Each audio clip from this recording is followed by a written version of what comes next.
അപ്പം ഉണ്ടാക്കാൻ അറിയില്ല എന്ന് ഇനി ആരും പറയരുത്. ഇതുപോലെ ഒന്ന് ചെയ്ത് നോക്കൂ. ഒരു മുറി തേങ്ങ ഇളക്കി മിക്സിയുടെ ജാറിലോട്ട് ഇട്ട് കൊടുക്കുക. 1 കപ്പ് അരിയാണ് ഞാനിവിടെ കഴുകി കുതിർത്ത് വെച്ചിട്ടുള്ളത്.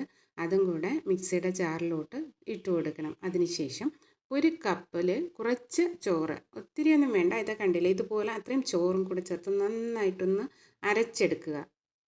ഈ അരച്ച കൂട്ട് മറ്റൊരു ബൗളിലോട്ട് ഒഴിച്ച് 1/4 ടീസ്പൂൺ ഈസ്റ്റും ചേർത്ത് നന്നായിട്ടൊന്ന് ഇളക്കി യോജിപ്പിക്കുക.